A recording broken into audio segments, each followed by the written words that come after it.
We're taking a look at the clashes between the police and the people they're sworn to protect, with questions of race and inequality swirling at the center. But the answers are not always black and white. Our Byron Pitts delves into these thorny issues with a personal journey to his hometown of Baltimore for the first installment of ABC's week-long series, Race, Justice in America. Once again tonight, as temperatures fall across America, no peace. Tempers are rising. No. Protesters scream. Justice. Parents pleading. The mother of that black 12-year-old boy killed in Cleveland, gunned down by a white policeman who mistook the child's toy gun for a real one. The moment caught on surveillance. What would you like to see happen right now? That the police be accountable for what they did to my son. Die ends for New York's Eric Garner. Hands up, don't shoot for Ferguson, Missouri's Michael Brown. Sports stars like LeBron James making their own statement. In these cases and others, the optics scream America's old wound of race and justice has been reopened. Again today, the president weighed in, this time on black entertainment television. I want my grandsons to be treated like anybody else's grandsons. But is it that simple? Eric Garner's widow said no on Meet the Press Sunday.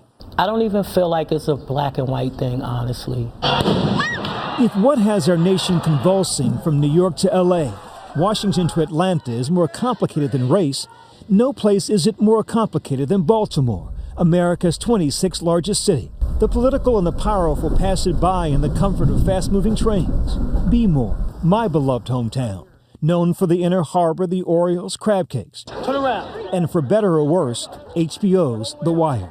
An edgy police drama, a supposed fictional look at a city ravaged by crime and corruption after all those with means to leave did. Much of what The Wire portrayed is real. This is the area I grew up in. My old high school's over there, Archbishop Curley High School. I go home to Baltimore often. What role, if any, does race play in that dynamic here in Baltimore? We absolutely have to let race go. Like we often joke that when nobody's white, nobody's black, we're all blue. Excuse me. I did speak, and I did ask you a question, right? Distrust between the public and police is palpable. They don't look at us as people. They just see the uniform and see police officers. We spent several days and nights with cops on the street. A call goes out for a cop in need of backup. Plainclothes and uniformed officers speed to the scene, guns drawn. Turns out it was one teenager stopped on suspicion of drug possession. That show of force made neighbors livid. The people, the innocent bystanders, and I mean like the pedestrians that want to stand around and walk through, we get harassed the most. There's such a police presence in this area because it's so violent. You actually really didn't need 20 police officers there, but everybody came. That's Lieutenant Joel Fry. This is his unit. And you make no apologies for that show of force, right? Absolutely not. I mean, because our safety is paramount.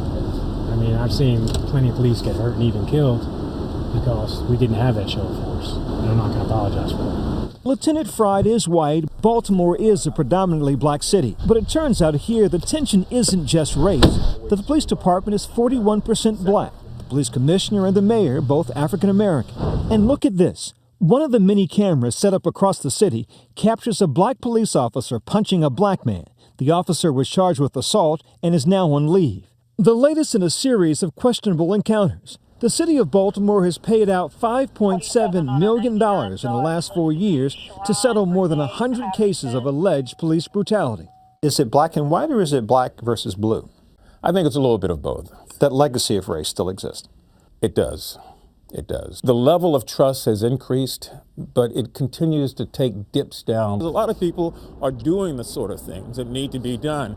Like me, Kwesi Nfume grew up in Baltimore. He's seen the city from many vantage points. A high school dropout and former gangbanger, he went on to graduate college, becoming a U.S. congressman and national president of the NAACP. I've never been to a city in America where there seems to be as much animosity as there is between the citizenry of Baltimore with the Baltimore Police Department. How do you explain that? I explain it through history.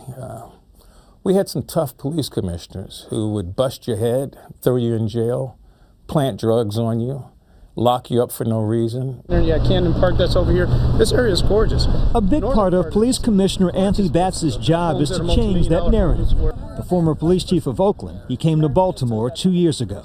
I think in certain parts of a community we're seen as occupying army. We got to be honest and open about that, and we got to change that. And what I have to do is give the officers the skills and the abilities to start shifting and changing that, opening up conversations, communication, and you hear me say this a lot, and listen to the people.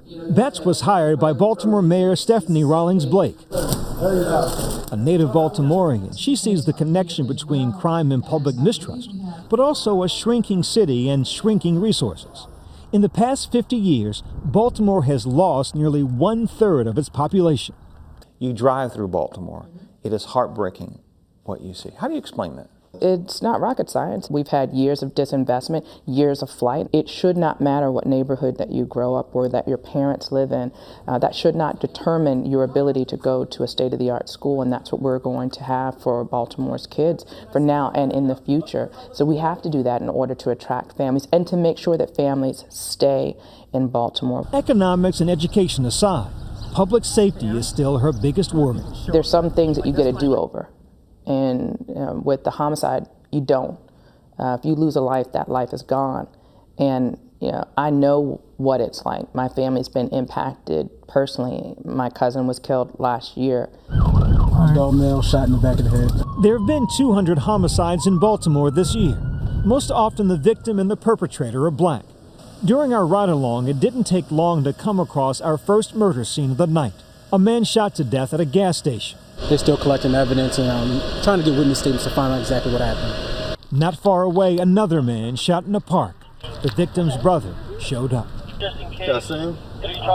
not right now. Their voice is rarely heard on the national stage. Instead, they seethe in small community hearings.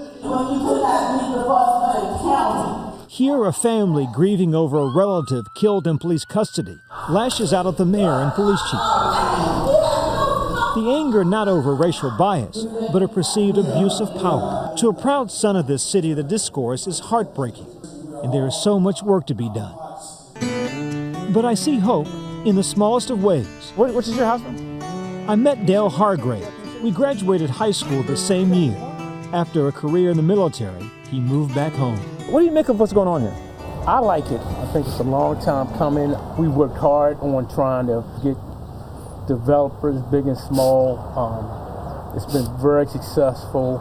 I know some people still have misgivings about gentrification and all that. But he proudly welcomes his newest neighbor.